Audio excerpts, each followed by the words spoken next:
"Talk," said her sister. "Yeah," Harriet had ambled over. "Talk."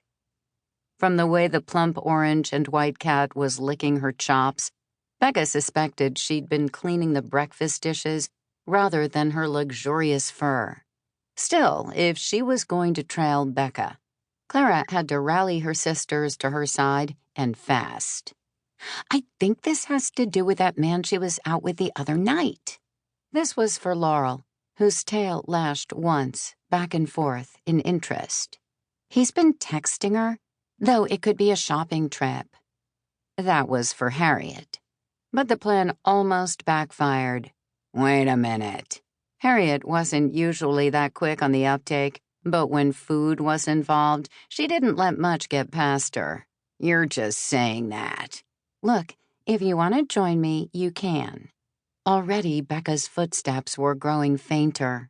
"I'm simply worried about her, and she is our responsibility."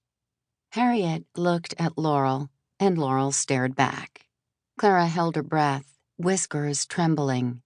Becca was almost out of earshot already.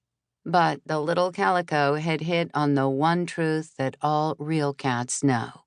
Laurel lifted her paw, and in a flash, Clara was out the door, ignoring both its wooden solidity and the latch that had locked it shut.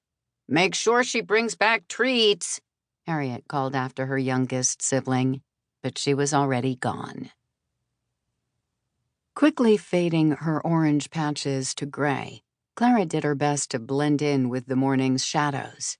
Still, in her haste, she nearly tripped a young mother, busy with her toddler, and had to act fast to dodge a bike messenger cutting across the sidewalk to avoid construction. Her haste paid off, however, as she caught a whiff of Becca's clean, warm scent, and soon enough, the sight of her dark curls bobbing through the crowd. "Maddie's right," she was saying to herself, in a voice too soft for any human ear to catch. "I need to get back to work, at least on my own work. It's too easy to rely on web searches, and how can I expect anyone to hire me if I don't keep up with primary sources?"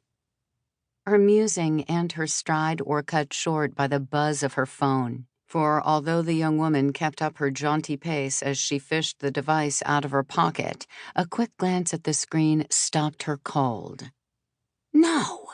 she exclaimed, before even answering. No." She shoved the phone back into her pocket and shut her eyes. By the time she opened them, a few seconds later, her phone had ceased its buzzing. "I'll call them back later," she promised out loud. "Even the police can't expect everyone to take every call."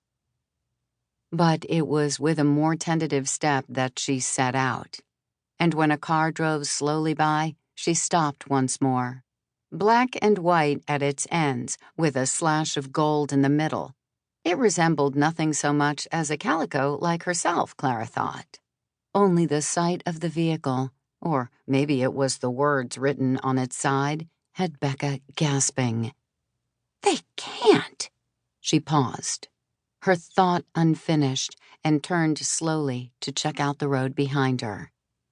"Are the police following me?" Clara had never really envied either of her sisters their particular powers before. Right now, though, she wished she were better at suggestion. Watching her person, frozen with indecision, or could it be fear, was heartrending. Surely the appearance of the cruiser, coming right after that rejected call, was coincidental. Besides, she thought, no one could suspect the sweet young woman of murdering her friend, no matter what her unfaithful ex may have suggested to the police. "Jeff!" One word, spit out like a pill, and Becca turned to walk quite purposefully in the opposite direction. As Clara realized where she was heading, she had to wonder if perhaps she possessed some of Laurel's skill after all. "Jeff Blakey, please." Becca stood at the steel and glass front desk of the Kendall Square startup. Before the purple-haired receptionist could do more than open her mouth, she continued, "Tell him Becca Colwyn is here." Right away.